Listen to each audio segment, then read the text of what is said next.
Hi, we're just going to wait for everybody to get in before we get started.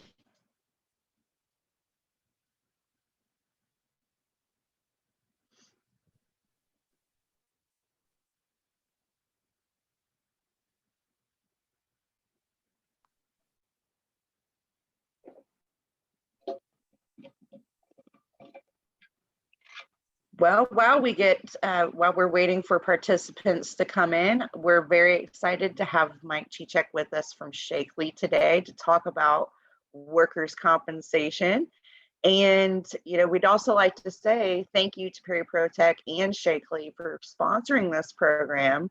But, workers' comp is a hot topic for all small businesses. And just to tell you a little bit more about Mike, he is a well-respected professional with a genuine concern for finding the best solutions for his clients of Sheakley. He has been with Sheakley since 2002 and brings a fresh approach to providing workers' compensation and other safety solutions to clients. He uses his extensive knowledge of risk management and workers' comp to better prepare employers for increasingly complex issues which affect the workplace.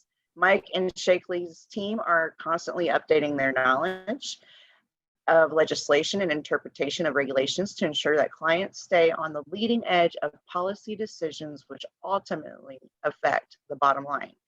Mike's goal is to become an extension of his clients and organization, and he holds a bachelor's from Miami University in business and is a native of Toledo, Ohio. Welcome, Mike. Thanks for being here today. Hey, thanks, Nicole. Always a pleasure. Good morning, everybody. Is it okay if we dive in and get started, Nicole? Oh, yeah, absolutely. The show is yours, and we look forward to hearing the knowledge that you're going to extend to us today because it is complicated, and Sheakley does a very good job of keeping up with the policies and the regulations that go along. It's ever-changing. And you're right, it does affect the bottom line. And with our partnership with Sheakley for over 32 years, we're excited to have you today. So yeah, the show is yours. We are too. Thank you.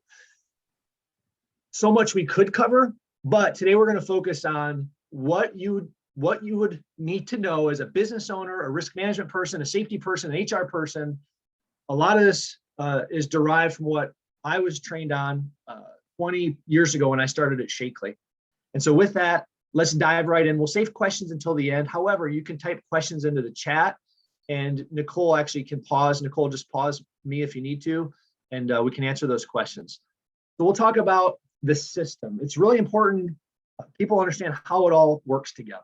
There are so many acronyms, DPAs, MCO, IC, BWC, C9s, all these different forms. Is very confusing.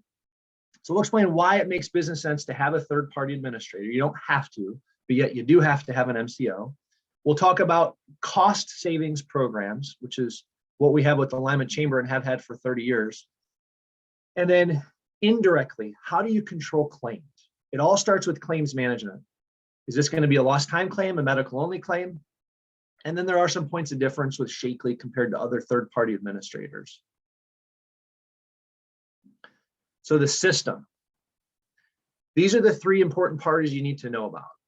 The Bureau of Workers' Comp is the insurance company. It's very unique in Ohio. It's a monopolistic system. It has been for over 100 years. And so in Ohio, you have to purchase your insurance from the state. The only exception is if you're large enough to go self-insured, which typically you have to have about 300 employees. Then you have the third-party administrators, the TPAs for short. Think of those as the entities that are really helping the employer to protect your bottom line. They focus on the legal side of workers' comp and also rating and claims management, cost control, the money side. Managed care organizations are the medical side, return to work, helping injured workers get the right treatment. It's so important that your BWC rep and your TPA and the MCO are working together. That's when the system's working together well and there's solid communication. So a little pop quiz. The Ohio Bureau of Workers' Comp has 24 billion with a B in assets, and they provide workers' comp insurance for how many companies in Ohio? So any guesses? You can think about it. The correct answer is B. There's 249,000 companies that BWC is involved with here in Ohio. And they have made Ohio a very new employer-friendly state, thanks to something called Grow Ohio. So if there are any new businesses on here listening to this, you're in a great state for workers' comp. So the system, well, it starts with you. You're the employer. And if you have one or more employees, you have to get workers' comp insurance. You have to pay your premium to the Bureau of Workers' Comp. They're kind of like the Godfather. They set your rates and they say, you need to pay us. Of course, you need employees. So if your employee gets hurt on the job, let's just take a look on what does that look like? Well, that person is going to have to get treatment. And typically you want to send them to a local provider, ideally an urgent care facility. Emergency rooms are kind of a last resort. It can be very expensive. And then that's where your MCO comes into play. So prior to 1997, there were no MCOs. The Bureau of Workers' Comp did all of this internally. They paid the doctors, they handled return to work, and they would even say it wasn't the most efficient. So the BWC in 1997 said, you know, we're going to outsource this medical management so that employees get to work faster, doctors get paid faster, and that's how the MCO started. The Ohio BWC is communicating with that MCO. So again, the Bureau's funding that treatment for the injured worker, but that MCO is working with the Bureau, with you, trying to figure out what's the treatment plan? What does the nurse case management say? So at Sheakley, we have an MCO too that have nurses on staff that are working on return to work. Then you got the third-party administrator that's working with you to figure out, hey, is this a legitimate claim? Is this a bogus claim? Do we want to fight it? Do we want to take it to a hearing? The TPA represents you, the employer, in the hearing. So again, one or more employees, you have to have workers' comp. You pay that premium to the state. The only exception, there are a number of self-insured employers in Lima, but those self-insured employers are really big businesses that have audited financials that show their financials to the Bureau, and they say, yes, you can go self-insured, not pay the state, and just pay for your claims dollar for dollar. Today's focus is going to be on the state fund. There are 10 MCOs currently, and even if you wanted to switch your MCO now, you couldn't. You can only change your MCO every 2 years in the month of May, and the next go around will be open enrollment in May of 2023. So again, you don't have to have a TPA, but it makes business sense too for a lot of businesses. One, just for that savings program with the Lima Chamber. So if you're a Lima Chamber member and you're not a Sheakley client, I don't want this to be a sales presentation, I promise, but that third-party administrator is the one that puts you in a group. So Sheakley and the Lima Chamber have that partnership where we're pulling the Lima Chamber members together, about 400 of their members just this year alone, to save about $1.4 million in workers' comp premiums. So again, it's the TPA that says, hey, employer, we're going to work with you, we're going to represent you and be your advocate with the Bureau of Workers' Comp. It's the financial side of the claims, but also the legal side. So when there is a hearing at the Industrial Commission, they're the ones that overhear disputes between the injured worker and the employer. TPAs represent the employer. If you're looking at rates changing, like you have a claim, how's this going to impact my rates? The TPA can calculate that for you. And audits. Some of you might get that lucky call from the Bureau or a letter that says, hey, we're going to do an audit and look at your payroll history. So the TPAs can assist in that. Also very important, if you're thinking about growing your business via mergers or acquisitions, 99% of the attorneys and CPAs out there will tell you, hey, it's an asset-only purchase, if it is. When you buy this other business, you're not going to inherit their workers' comp history. And that is unfortunately dead wrong. If you buy a business in Ohio, because it's the state fund system, state law supersedes any purchase agreement, and therefore you will get that business's workers' comp history. It happens at least probably half a dozen times a year. We get a call from an employer, they're like, hey, we just bought this business. Even if you do your due diligence and see what they've been paying to workers' comp for premium, you might not see a bad claim or claims that happened within the last year. And it takes 2 years for those claims to come into that premium and that experience. So you could buy a business today that looks really clean based on their history of what they've paid. not see a bad claim or claim that are coming in, and that's a tidal wave that could cause that workers' comp premium to double. So lean on your TPA. They can do a study to see if buying that business is going to impact you in a negative way or have no impact. And of course, the TPAs are the ones that handle the discount programs, which is by far the #1 way to control your costs. Group rating and group retro, we'll touch on those in more detail. Grow Ohio is that program for when you apply for coverage and get your workers' comp policy, you have 30 days to get into a group with the Lima Chamber and Sheakley. If you don't, the Bureau will give you a 25% discount, which is great.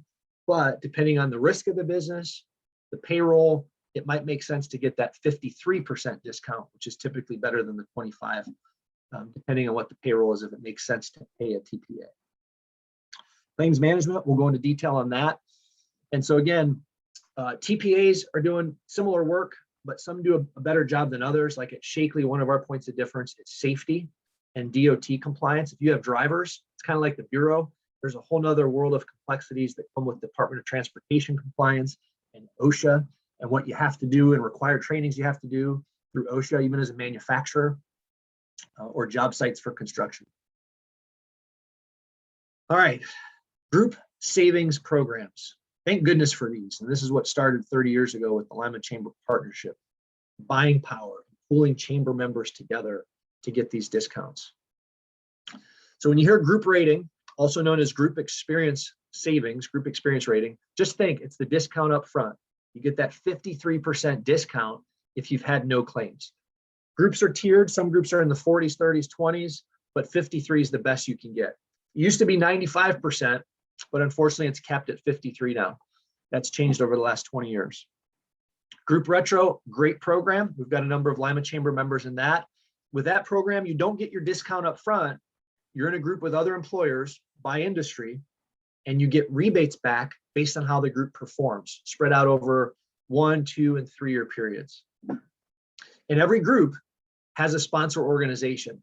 So if you're in a group with another third-party administrator, the Lima Chamber can't be your sponsor. So thankfully, Sheakley and the Lima Chamber have that exclusive partnership where we work together to handle the Lima Chamber's workers' comp program. So you might be a Lima Chamber member, and you could be in a group with another third-party administrator. That's maybe an opportunity for us to see if we can help you save any more money. A visual you can refer to if you ever want a copy of this, or you can reach out to me and I can email this to you. But just a nice one-pager that shows group rating, save now. It's more of a sure thing because that savings is guaranteed based on the last 4 years of claims that have happened. It's a look back to determine what that savings is. Group Retro, similar in that it's a 1 year program, but it's a 1 year look forward of claims that haven't happened yet. So with Group Retro, we are trying to predict what do we think these claims are going to be, how well can we manage those claims, and then what kind of rebate can we get that employers to yield a return on that Group Retro plan. It's kind of like investing in a mutual fund. It's like, hey, here's the projected return. This is what we think we can get. Again, discount up front, savings is still strong at 53. Group Retro, there are some employers in Group Retro that are in Group Retro. They forego savings in group because their returns on Group Retro could be 2-3 times more. I met with a trucking company yesterday. Their savings in group rating was around $11,000. Their Group Retro rebate would have been $40,000. So they had the cash flow to say, we're going to pass on the $11,000. Not every company can forego that, but they did that because they know that return coming back is going to be substantially more at close to $40,000. We do know with Group Retro, worst case scenario, if the group doesn't perform well, you can get an assessment. That's happened with some TPAs groups, but that's a small risk. But we've got numbers to show employers, hey, here's what would have to happen for the group to go south and you to not get money. Claims would typically have to be about 6 to 8 times worse than what we're forecasting for that to happen. So that's group and Group Retro. One claim program. This program has been a godsend to employers because it wasn't around 20 years ago. It's probably been around now for about 12 to 13 years. But unfortunately, bad claims happen. And so if you're a small business and you have one really bad claim, a couple others, but one really bad claim, it's a lost time claim, it can easily bump you out of that group. And that means you could lose that 53% discount, but then also go into a penalty where your rates go above the state's base rates. Well, with the one claim program, it's a way for you to get some relief for 5 years for that claim to be in your experience, where you might lose the group discount, but it's at least a safety net you could fall into to get a 20% discount in year 1, 15% in year 2, 10% in year 3, and then 5% for 4 and 5. So if you're a Sheakley client and you have a bad claim, we're sorry. We're going to do the best job we can to manage it. But we will also look at that one claim program to keep your experience rate down if you're a construction company, and then keep your BWC premiums down. $15,000 medical only program, another really great program. If you're in group retro, you cannot be in this program. But if you are in group, you might want to look at this, and we can run numbers to see if it makes business sense. It just basically gives you the freedom and flexibility to pay for those medical only claims out of pocket. So if you have a claim and it's $1,000, we can analyze that and determine, does it make sense to just pay that to the provider directly or put it through the Bureau of Workers' Comp system? If you do that, okay, it's going to impact your rates. If you pay it out of pocket, it won't impact your rates. It's a way to keep those claims off of your experience and keep your rates down and potentially keep your EMR down. I personally, in studies we've done, like this better for smaller employers, but again, we're happy to do a free study for you. So how to shop these groups? Just little tricks of the trade. Like, what do you need to ask them? Well, specifically with group retro, going back to that mutual fund analogy, you might have someone that says, hey, the return on this is going to be 10 times. Well, that's like a best case scenario. If the stock market's perfect every single year, and we just know that's not reality, especially now. So you need to look at what's the projected group retro, not like best case scenario, but with what you think it's going to be with forecasted claims for everyone in the group. And then what's that expectation for claims? So Sheakley shares all of that. Some TPAs do, some don't. From what I've seen, you ask some of those questions, they're going to say, no, we can't share that, but they should. If the group rating discount projection is in line with the current group. So some people just think, hey, I pay my premium, like whether I'm in a group at 40 or 50, like what's the difference? But it's important to know, like, hey, every year, is your group discount getting better or is it getting worse based on your claim? That can change. And does the TPA offer group rating and group retro? I can't say one is like the way to go every single time. In most cases, it's going to be group, but it depends on the size of the business, your claim history, cash flow. But you want a TPA that can talk about both options. Some TPAs will recommend group and maybe don't recommend retro because they may not have their own retro program. And they have to put their clients in a pool with other TPAs to get a group retro program solution to you. So you want one that has TPA that has group rating and retro. They control both programs, they underwrite both programs, and then have that conversation with you about what's best for the business. And can't hurt to shop and just get a free quote. So now's the time to do that for group rating and retro. The deadline for group is November 19th. The deadline for retro is January 30th. And those are the deadlines for the July of 23 year. So now's the time to apply. Sheakley and other TPAs are probably going to start sending out group rating and group retro quotes here in the next probably few weeks. So we'd like to take everyone in group rating or group retro, but we can't. We have criteria. And one of those important criteria is, how safe are you? And we've seen a lot over 59 years at Sheakley. And so these are not our pictures, but this is a company, sorry, you're probably not going to get into our group if this is indicative of your safety policy and your safety program. Sorry, everyone, just a little workers' comp risk management humor. Not funny if someone gets hurt, but a double forklift in a facility, I think that's funny. Not funny if it's one of our clients, but you just, in awe of what you see over the years with risk management. Bad idea. Don't go with the double forklift. Swimming pools are great. Lights are great, but combining electricity and water, not so great. So bad idea. And my personal favorite, I think this is somewhere overseas, and I know that OSHA does not exist in some countries. So we always recommend a buddy system. That's very important, but not this buddy system when it comes to confined spaces. So this is maybe my favorite part. Yes, I get excited about workers' comp. The indirect side of workers' comp. My eyes were opened years ago when I really got to understanding like how this all works with claims and payroll and why it's important to jump on a claim quickly, control that claim. A claim is never static. It's either going backwards the way you don't want it to go, or it's going forwards the way you want it to go. It's important to have a plan of action on a claim right when it happens. It takes a little time to develop that plan of action, but we got to figure out what's the plan. How are we gonna get them back to work? How are we gonna get them doing something if they can't work? So let's take a look at this process. How does a claim work? Well, we're gonna talk about Joe. And Joe works for ABC Company in good old Lima, Ohio. Real American strength. And so hopefully if you have a claim, it's a medical only claim. So what does that mean? Well, in this example, let's just say Joe has a pretty serious injury and it's a $10,000 claim. As long as Joe doesn't miss any work, it's still medical only.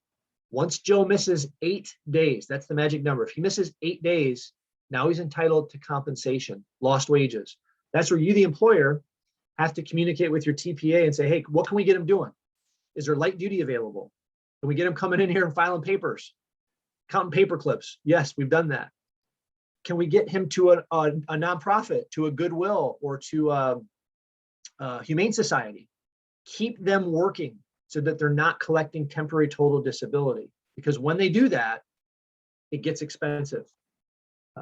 So if we look at that medical only claim, gosh, that's an expensive claim, but to contain it at $10,000 for medical only, it's a win. Hopefully that medical only is like $200, but let's just use this $10,000 for the sake of this example. Here's why lost time is devastating. The stat I recently heard was the average medical only claim is around $1,000. The average lost time claim is $40,000. And this will show you why. So again, let's just say the medical on this claim is $10,000, which is a very high medical only claim, high dollar. Well, once Joe misses that 8 days or more and they cannot find work for him, his doctor says, hey, he can't do anything, not released for any kind of light duty. And let's say Joe's off long enough where he's collecting $5,000. It's a lot of money. And the employer's probably thinking, hey, that's what I pay workers' comp for. Like I pay thousands of dollars into this system. Hey, maybe he should collect that $5,000. That's what it's there for. Yes, but where it gets out of control is these reserves. So the Bureau of Workers' Comp has this newer reserving system called ACEs, and it has sky-high reserves. So here's why this is important. People look at that claim and think, okay, $10,000 in medical, $5,000 in compensation. Like surely that's a $15,000 claim. It's not, because even though that $20,000 reserve isn't truly paid out, it's not like Joe's getting $20,000. That reserve is just a number that the Bureau sets on the claim for future liability. So they're saying, hey, as long as Joe's around on this earth, he might need more medical treatment. He might get more compensation from the state fund. So it's not just a $15,000 claim, folks. You got to look at that full picture of the claim. It's a $35,000 claim. So you can see why the cost of a medical only claim is low compared to the lost time, medical only, yeah. Lost time claim is about 4 times as much or more. That's why settlements are really cool. Now's a really crucial time to offer settlements. Again, if it makes business sense, don't try to do this on your own. Lean on your TPA to reach out to the injured worker or the injured worker's attorney. At Sheakley, we have settlement coordinators. They're the best. They're very good at what they do, but they play negotiator with the injured worker's attorneys. So let's go back to Joe in this example. So with that example with Joe, Very expensive claim, $35,000. So how does this settlement work? Let's take a look at the numbers. So bear with me here. So if we approach Joe or Joe's attorney, we're like, hey, Joe, we're really sorry you got hurt. We want you to get better. And so, and his treatment is coming to a close. Say, hey, Joe, we're gonna give you a settlement offer of $1,000. 90% of the time, the Bureau will pay that settlement. You can pay it. You have the option to pay that as an employer. We can help you dollarize that, analyze if it makes sense for you to pay the settlement. But most of the time, the Bureau of Workers' Comp will pay that settlement. So here's why that's important.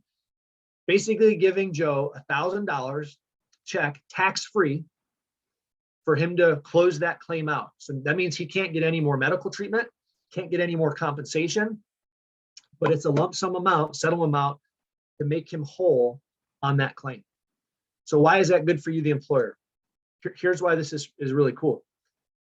That takes that $20,000 reserve and $35,000 claim, and it wipes the reserve to zero. So the whole idea of claims management is keeping the claims cost down. You keep your claims down, you keep your rates down, you keep your group rates nice and strong. So in that example, when you wipe out that reserve, we just took a $35,000 claim and turned it into a $16,000 claim. That's a win.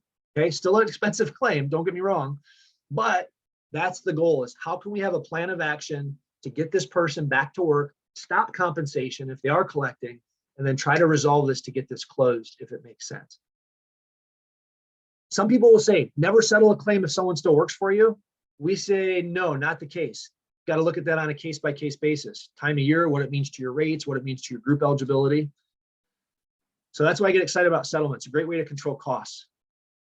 Another great way is through handicap reimbursements. I never liked this name. It's kind of a misnomer. We're not saying you have handicapped workers, but what we are saying is there are people in the workforce that have pre-existing conditions.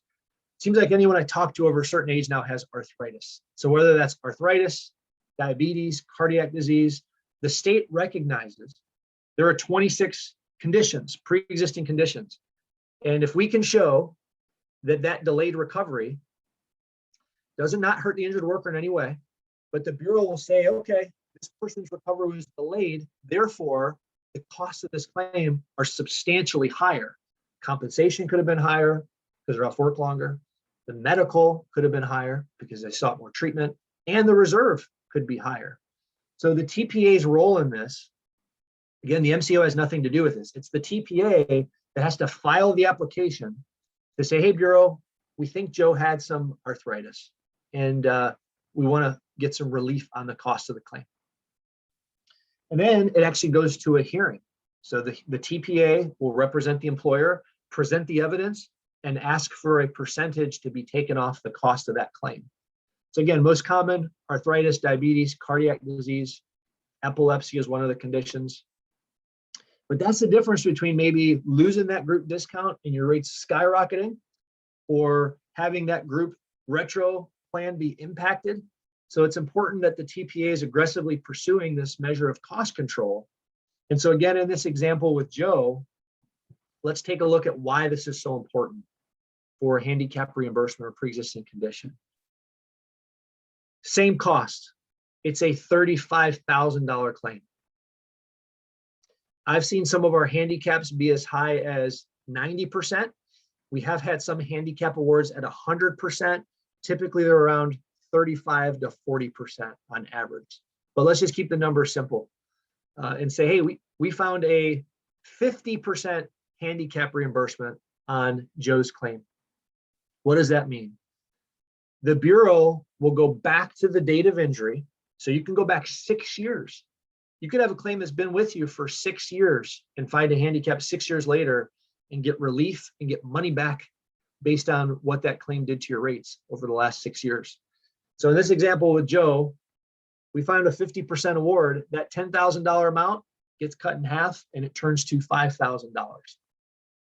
Again, they're not going to go back to Joe and say, hey, Joe, the 10 grand we gave you, you got to give us $5,000 back. No, Joe doesn't even know this is happening. This is just going on for rating purposes behind the scenes to help your rates as the employer. But again, the compensation that was $5,000, that gets cut in half too. And so does the reserve. So you can have claims where you're settling that claim and finding a handicap reimbursement.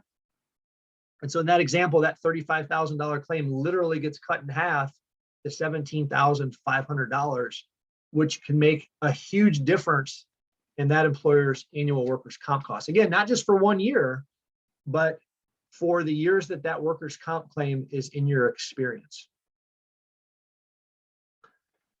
So I know we're wrapping up a little early. Hope that's okay with everyone so that you can have a great lunch. So again, just a little bit on us. Feel free to reach out with questions. We're known for workers' comp and unemployment, but a huge part of what we're doing is prevention. And so the best part of a solid workers' comp program is controlling claims with safety and prevention. So please know we are a resource for safety training, for safety audits. Drug-free workplace deadline is coming up. That program is coming up at the end of May. You have to apply for that. But then also DOT compliance. So many complexities with Department of Transportation. And if you're a construction company or manufacturer and you ever need safety professionals, we are doing safety staffing and recruiting, but only for safety professionals. So with that, thank you, everybody. We'll open it up for questions, and then everyone can enjoy lunch. Thank you. Thank you, Mike. What wonderful information. And I love the pictures. I would have never thought. I would be scared if I was the guy in the forklift that was being held up by a forklift. I know, I shouldn't say that's funny, right? We have to try to find the humor, and it's not funny. I know. It is very dangerous, and thankfully nobody, or hopefully nobody got hurt. Yeah, right. But I did have one question, and you had earlier mentioned some dates for enrollment, which was November and January.